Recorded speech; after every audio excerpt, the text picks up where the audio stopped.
Welcome to Understand Murdaugh, a podcast from the Post and Courier, South Carolina's largest newspaper. Our award-winning reporters have spent more than a year digging into the Murdaugh saga to bring you the latest news and in-depth analysis as we cover the story of drugs, deceit, and death in South Carolina's rural Lowcountry. And now we're here to provide quick daily updates on Alex Murdaugh's highly anticipated double murder trial in Colleton County. I'm Eric Russell, and I am here with Jocelyn Greshik, who is part of our team of reporters in Walterboro covering the Alex Murdaugh murder trial. Jocelyn, you guys heard testimony today from digital experts who analyzed cell phone data from the Murdaughs, as well as some of their family friends. It seemed like a fairly dramatic day in the courtroom. Can you tell us a little bit about the evidence presented to jurors? Yeah, we definitely heard a lot today. So we picked up this morning with testimony from Lieutenant Britt Dove, who testified yesterday, and he's a forensic expert with the State Law Enforcement Division who reviewed cell phone data from Paul, Maggie, and Alex Murdaugh. And so he started by walking us through his exam of Alex's phone. He looked at his call history leading up to the murders. And Lieutenant Dove testified it appeared someone deleted several entries from the call log between May 30th, 2021 and the date of the murders, which was June 7th, 2021.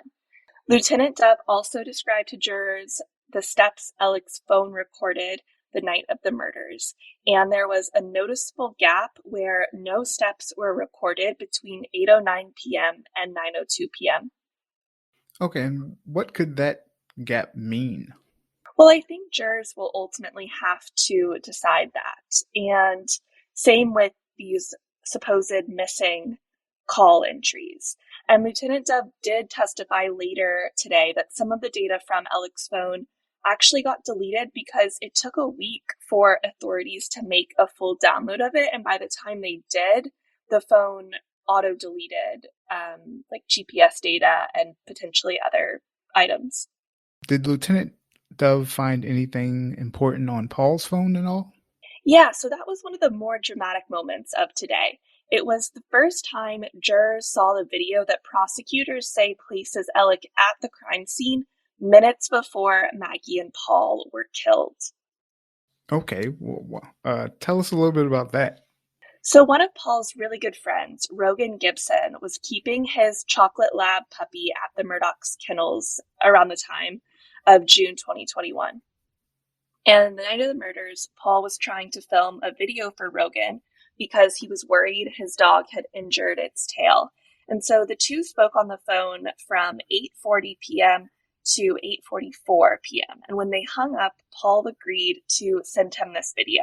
So at 8:44 that night, we know his camera begins filming. And so prosecutors play the roughly minute-long clip for the jurors. And it only shows the puppy. You can't see any people in it, but you can hear three distinct voices. And who do those three voices belong to? Well, this afternoon, prosecutors actually called Rogan to the stand.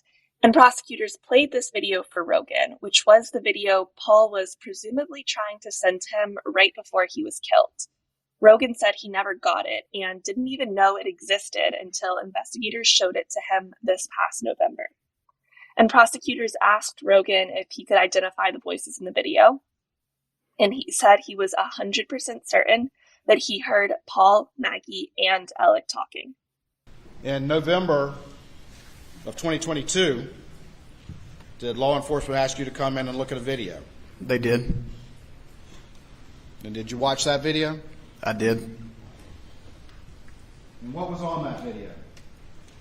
It was the video. Paul was supposed to take a cash. Cash was on the video. And did you recognize the voices on there? I did. Did you recognize the voices of your second family? I did. And what voices did you hear? Paul's, Miss Maggie, Miss Alex. And how sure are you now? Positive. 100%? That's correct. Wait, so you said Paul filmed the video at 8:44 that night he was killed? That's right. And do investigators know when Paul's phone shut off for the final time? So they believe it shut off about 4 or 5 minutes after he made this video. Prosecutors have also said they believe this would have been around the time he was shot and killed, because multiple witnesses have testified Paul was on his phone all the time, and it was weird for him to stop responding if he was in the middle of a text conversation with someone, for instance. And at one point, didn't Alex tell investigators he was taking a nap up in the main house around that same time? Yeah, that's the alibi he's been giving to investigators in the days after the murders. And prosecutors didn't really poke at that today, but it's sure to become a focal point in the coming days. For sure. And did the jurors learn anything else from the phones at all? So Alex's defense attorneys scored a few points this morning when they established Maggie and Alex's phones were never recorded moving at the same time.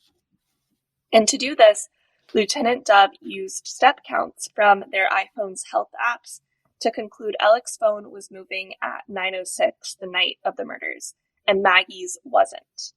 At the same moment, Alec called Maggie and she didn't pick up.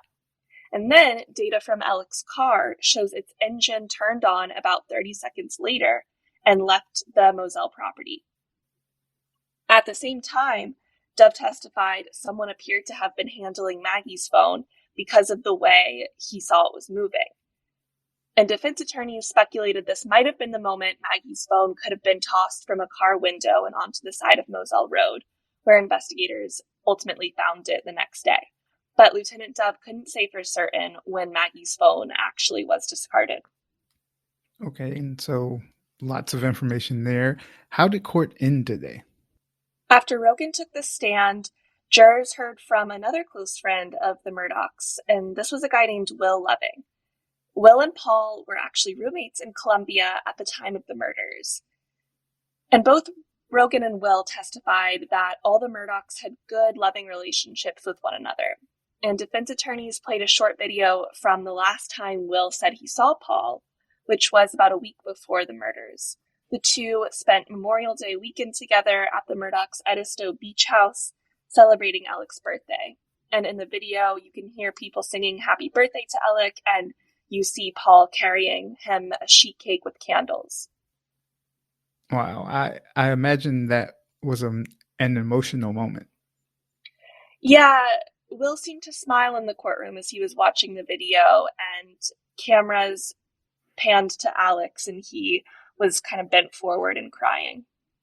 And what else did the jurors hear from Will during his testimony?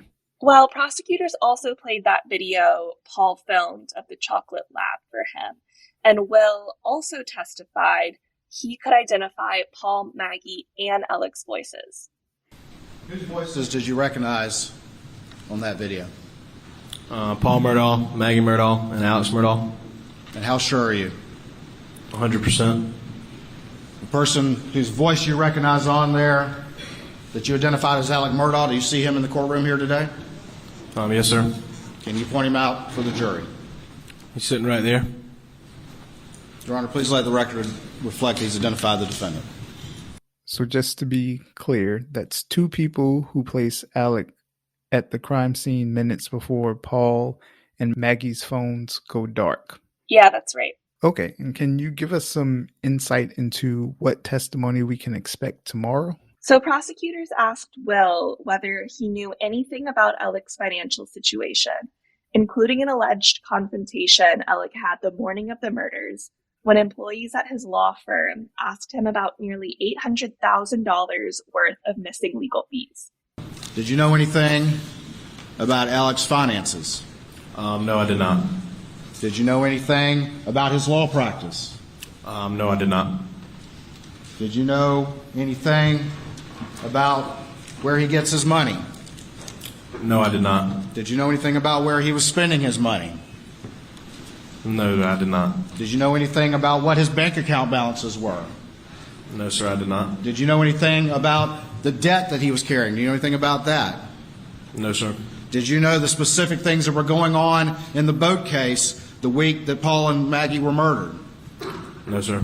Do you know anything about civil discovery and how it can expose financial information? No, sir. Do you know anything at all about him being confronted on June 7th, 2021 about... Object.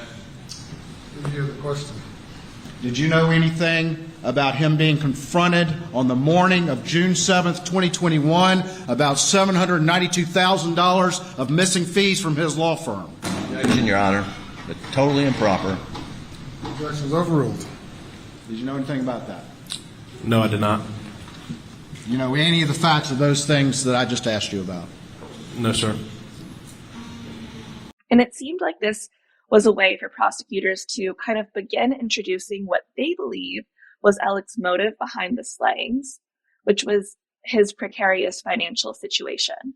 So prosecutors contend Alex's decade-long scheme of stealing millions of dollars from his legal clients was about to come to light around the time the murders happened. And that's kind of the reason they'll point to as to why Alex might have wanted to kill his wife and son. That's all we have for now.